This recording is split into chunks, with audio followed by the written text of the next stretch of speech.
লা ওয়াল্লাহি ইয়া রাব্বি ওয়া ইউতা বিআশাদ্দিন নাসি বুসান ফিদ দুনিয়া মিন আহলিল জান্নাহ। তারপরে জান্নাতীকে নিয়ে আসা হবে, এমন জান্নাতি যে আমাদের মতো সুখ শান্তিতে মোটামুটি, হ্যাঁ, 3 বারে জায়গায় 5 বার খাওয়া দাওয়া, আর এই ঠান্ডাতে ডিউটি করা, আর তারপরে গাড়ি আছে অথবা পয়সা আছে, এমন নয় যে হ্যাঁ কষ্ট করতে হচ্ছে 12 ঘন্টা করে রোদরে ডিউটি, আর তারপরেও যে পয়সা হচ্ছে তাদের সংসার চলে না। এমন কষ্টের লোক কতজন আছে, বিশেষ করে আমাদের সামনে এগুলোতে নাই, তাই না? আছে হয়তো কোথাও, আল্লাহর জমিনে আছে, অন্য কোথাও আছে। দুনিয়ায় যারা সবচেয়ে বেশি কষ্টে জীবনযাপন করেছে, ডাল ভাত জুটেনি, শুকনো রুটি জুটেনি, অনাহারে থেকেছে, অসুস্থ থেকেছে, বিপদ আপদের শেষ নেই, অশান্তির শেষ নেই, পারিবারিক, হ্যাঁ, সামাজিক, আর তারপরে মানসিক, শারীরিক, সব রকমের, আর্থিক, সব রকমের অশান্তি। এইরকম অশান্তিতে যারা জীবনযাপন করেছে, কিন্তু মুসলিম, কিন্তু এমন মুসলিম যেই মুসলিম আল্লাহকে ভয় করতো, মুত্তাকি, শুধু মুসলিম নয়, নামে মুসলিম নয়, কাজে কামে মুসলিম। কারণ আল্লাহ কোথাও বলেন শুধু মুসলিমকে জান্নাত দেব, বলেছেন এমন মুসলিম যে কে, হ্যাঁ, সুম্মানুনা জিল্লাযিনা তাকাও, যার মধ্যে তাকওয়া ছিল, আল্লাহর ভয় ছিল, আল্লাহর ভয় নিয়ে চলাফেরা করতে। উইদ্দাত লিল মুত্তাকিন, জান্নাত আল্লাহ ভীরুদের, আল্লাহর ভয় ভীতি যাদের অন্তরে, তাদের জন্য তৈরি করা আছে। তিলকা জান্নাতুল লাতী নূরিসু মিন ইবাদিনা মান কানা তাকিয়া, যে মুত্তাকি, তাকি, পরেজগার, তার জন্য, যে নির্ভীক, সমস্ত পাপ করছে, কোনো ভয় ভীতি নাই, একটু দ্বিধাদ্বন্দ্ব নেই। আমি একজন মুসলিম, কি করে এই সব অন্যায় করছি, বেঈমানি করছি, আত্মসাৎ করছি, সুদ খাচ্ছি, ঘুষ খাচ্ছি, আর জুলম অত্যাচার করছি, নামাজ পড়ছি না, রোজা রাখছি না, এটা কি করে হইতে পারে? এর জন্য জান্নাত? এরকম ফাসেক ফাজের পাপিষ্ট মুসলিমের জন্য জান্নাত না, এরা কাফেরদের সারিতে দাঁড়াবে হাসরের মাঠে। যে যেই পথের পথিক, তাদের সাথে তাদের হাসর হবে। তো এমন মুসলিম যে অন্তরে আল্লাহর ভয় নিয়ে চলাফেরা করতে, জীবনযাপন করতে। মানুষের ভুল হতে পারে, কিন্তু তারপরে ভুল যদি হয়ে যায়, সাথে সাথে আল্লাহর ভয়, আল্লাহ তুমি মাফ করো, আমি অন্যায় কাজ করে দিয়েছি, ফজর আজকে সূর্য উঠে গেছে, দিনটা অশান্তির, আর আগামী দিনে যেন এমনটা না হয়, ভয় আছে, ভয় আছে। এইরকম মুসলিমকে নিয়ে আসা হবে। কিন্তু দুনিয়াতে বড়ই গরিব, অভাবী ছিল, সব দিক থেকে অশান্তিতে ছিল। ফায়ুসবাকু সাবগাতান ফিল জান্নাত, জান্নাতে একবার ডুবিয়ে দেওয়া হবে, তার মানে ঢুকিয়ে দেওয়া হবে। জান্নাতে শুধু ঢুকিয়ে দিয়ে বের করে নেওয়া হবে, ব্যাস। তারপরে জিজ্ঞাসা করা হবে, ফায়ুকাল ইয়া ইবনা আদম, হে আদম সন্তান, হাল রাআইতা বুসান কাত্তু, জীবনে তুমি কোনোদিন কষ্ট পেয়েছো? জীবনে কোনো বালা মুসিবত বিপদ আপদ দেখেছো? হাল মাররা বিকা শিদ্দাতুন কাত্তু, কখনো তোমার কোনো রকমের সংকট হয়েছে? আর্থিক সংকট, পারিবারিক সংকট, কোন রকমের অশান্তি, কঠিন পরিস্থিতির শিকার হয়েছে? ফায়াকুলু লা ওয়াল্লাহি, আল্লাহু আকবার, ইয়া রাব্বি, হে রব, আল্লাহ তোমার কসম করে বলছি, জীবনে কোনো অশান্তি পাইনি, সবসময় সুখে আছে। দুনিয়ার 60-70 বছর কোনোদিন ভালো করে খাওয়া দাওয়া পায়নি, ভালো বা কোনো জায়গাতে বসবাসের জায়গা পায়নি, কত যে অশান্তি থেকে, সারা জীবন অশান্তি, অশান্তি।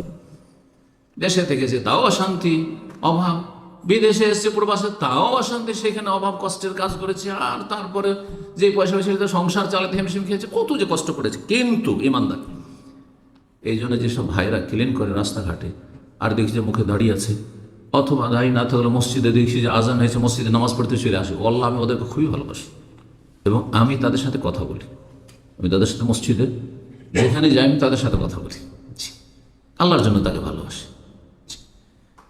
তো কিন্তু হতভাগা কারা?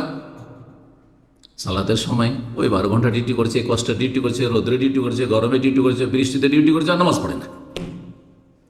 এরা খাসিরাত দুনিয়া ওয়াল আখিরা, ইহকালেও জাহান্নাম আর পরকালেও জাহান্নাম এদের জন্য। এদের মতো হতভাগা আর কেউ নেই। আল্লাহ হেদায়েত দান করুন। বলবে লা ওয়াল্লাহি ইয়া রাব্বি, হে রব, জীবনে মা মাররা বিবুসুন কাত্তু, কখনো আমার জীবনে কোন রকম কষ্ট দেখিনি আমি, ওয়ালা রাআইতু শিদ্দাতান, না এরকম কষ্ট দেখেছি না কষ্ট পেয়েছি। সহিহ মুসলিম হাদিস। এই হচ্ছে জান্নাতের নিয়ামত।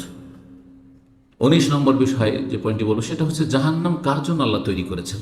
যদিও কিছু কথা এই আগের আলোচনাতে আনুষঙ্গিক চলে এসছে, কিন্তু শুরুতে আয়াত একটি পাঠ করেছি, জাহান্নাম কার জন্য আর জান্নাত কার জন্য, এই মর্মে সূরা নাজিয়াতে কয়েকটি আয়াত রয়েছে। আয়াত নম্বর 37 থেকে নিয়ে আল্লাহ রাব্বুল আলামিন জাহান্নামের কথা 39 পর্যন্ত বলেছে, তারপরে জান্নাত এবং জান্নাতীর কথা বলছে। ফাআম্মা মান তাগা, যারা সীমা লঙ্ঘন করবে, জাহান্নামী হইতে চান তো সীমা লঙ্ঘন করেন, আল্লাহর যে সীমানা আছে, বর্ডার আছে, বর্ডার পার করে যান আপনি, বেআইনি কাজ করলেন আপনি।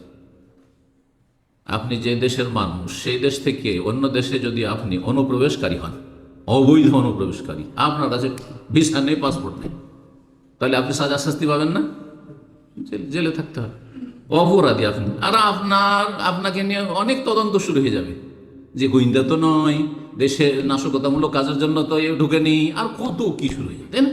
দুনিয়ার শাস্তি, আখিরাতের শাস্তি।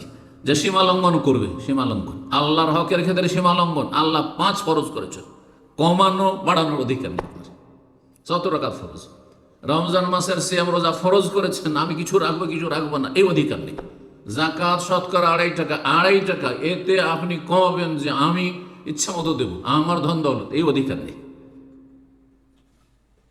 সীমা লঙ্ঘন, মানুষের হকের ক্ষেত্রে সীমা লঙ্ঘন, আল্লাহ সৃষ্টির ক্ষেত্রে সীমা লঙ্ঘন, স্ত্রীর ক্ষেত্রে সীমা লঙ্ঘন, বাড়াবাড়ি, অন্যায়, স্বামীর ক্ষেত্রে সীমা লঙ্ঘন, বাপ মায়ের ক্ষেত্রে সীমা লঙ্ঘন, যে কোনো ক্ষেত্রে হোক না কেন। আপনি যেখানে চাকরি করছেন না, সেখানে আপনি সীমা লঙ্ঘন করছেন, বেতন নিচ্ছেন আপনি ফুল, আর কাজ করছেন হাফ, ঠকামি করছেন, ইখলাসের সাথে কাজ করছেন। অথবা এর বিপরীত, কাজ নিচ্ছেন ফুল, হ্যাঁ, আর কন্ট্রাক্ট করলেন এত টাকা কন্ট্রাক্ট, আর তারপরে 9-6 করে টাকা বসে দিচ্ছেন আপনি, সীমা লঙ্ঘন করছেন আপনি। সীমা লঙ্ঘন যারা করবে, ও আসারাল হায়াতাদ দুনিয়া, আর পার্থিব জগৎকে প্রাধান্য দেবে 1 নম্বরে। 1 নম্বরে ঘুম, রাত ছোট, আজকালকার অবস্থা বলছি। 1 নম্বরে ঘুম, 2 নম্বরে নামাজ।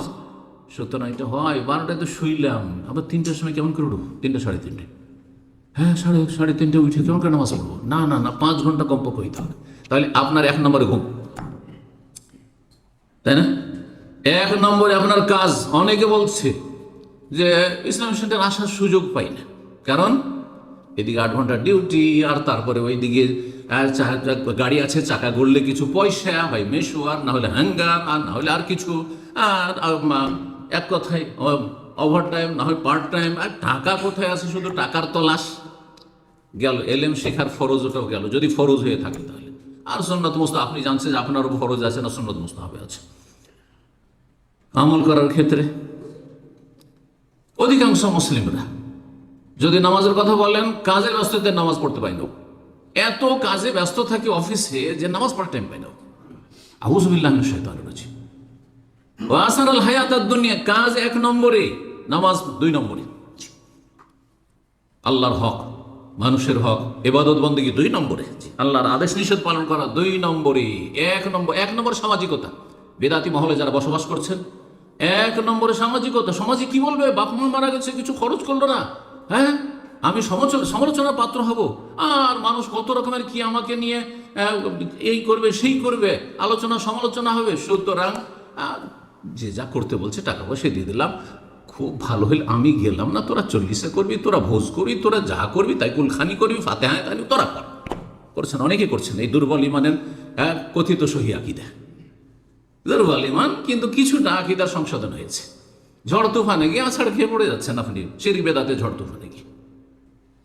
কোরআন খানি বক্সানো আপনার বাড়িতে চলছে, আপনার মা মরেছে, বাপ মরেছে, এই যে করছেন আপনি। 1 নম্বরে সামাজিকতা, 2 নম্বরে আপনার সুন্নত, হ্যাঁ, সুন্নতের পাবন্দি, রাসূলুল্লাহ সাল্লাল্লাহু আলাইহি ওয়াসাল্লাম অনুসরণ 2 নম্বরে আপনার। যারা এরকমটা করে, ফাইনাল জাহিমা হিয়াল মাওয়া, তাহলে জাহান্নাম তাদের বাসস্থান, জাহান্নামে তাদের ঠিকানা হবে, সেটা স্থায়ী হোক আর অস্থায়ী হোক। যদি অপরাধ এতদূর পৌঁছে যায় যে না, আপনি জান্নাত পাওয়ার অধিকারী কখনো রাখেন না, কুফরি পর্যন্ত পৌঁছে গেছে। ধরেন কেউ সামাজিকতার খাতিরে আর মানুষকে রাজি করার খাতিরে, লোকজনকে সন্তুষ্ট করার ক্ষেত্রে সে গিয়ে দুর্গাকে সেজদা করে দিল, সমাজের চাপে গিয়ে মাজারে চাদর চড়িয়ে দিল, সমাজের চাপে গিয়ে মাজারে সেজদা করে দিল, খাসকে মরক নিয়ে গেল, তাহলে সেই ব্যক্তি ইসলাম দিয়ে খারিজ হয়ে গেল, স্থায়ী জাহান্নামী। আর যদি মিলাদ করলো, এই করলো, বিদাত সিদাত করলো, তাহলে অস্থায়ী জাহান্নাম, জাহান্নামের শাস্তি। দুনিয়াকে 2 নম্বরে রাখে, দুনিয়া ছাড়া কেউ চলতে পারবে না। আম্বিয়া রসুলগণ ক্ষুধার্ত হয়েছেন, প্রচন্ড রোদের সময়, দুপুর বেলা রাসূলুল্লাহ সাল্লাল্লাহু আলাইহি ওয়াসাল্লাম বাড়িতে বেরিয়ে গেছেন, দেখি কোথাও খাবার পাওয়া যায় কিনা। ঘটনা শুনেছেন?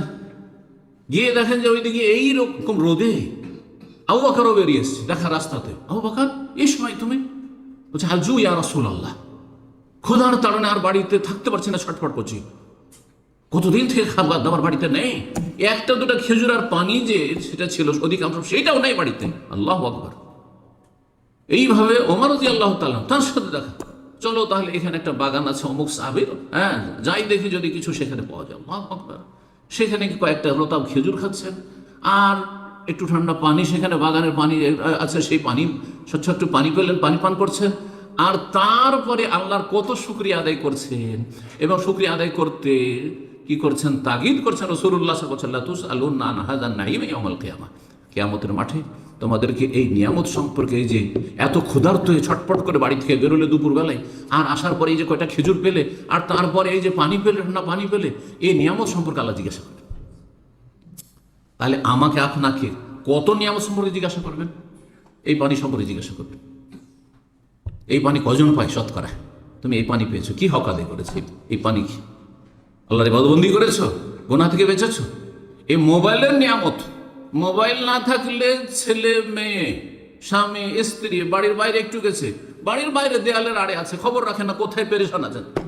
আর এখন মিনিটে মিনিটে খবর সারা পৃথিবী থেকে, কোথায় না না, শুধু আমি শুনবো না, হ্যাঁ ভয়েস কল না, আমি ভিডিও কলে দেখবো যে কোথায় আছে। তাও আল্লাহ দিয়ে দিয়েছেন, ফ্যাসিলিটি দিয়েছেন। এই সমস্ত নিয়ামত সম্পর্কে জিজ্ঞাসা করা হবে না? এত সহজ মনে করছেন? অবশ্যই। সুম্মা লা তুসআলুনা ইয়াওমাইযিন আনিন নাঈম। এই আয়াত নবী সাল্লাল্লাহু আলাইহি ওয়াসাল্লাম সাহাবায়ে কেরামদেরকে শোনালেন। জি।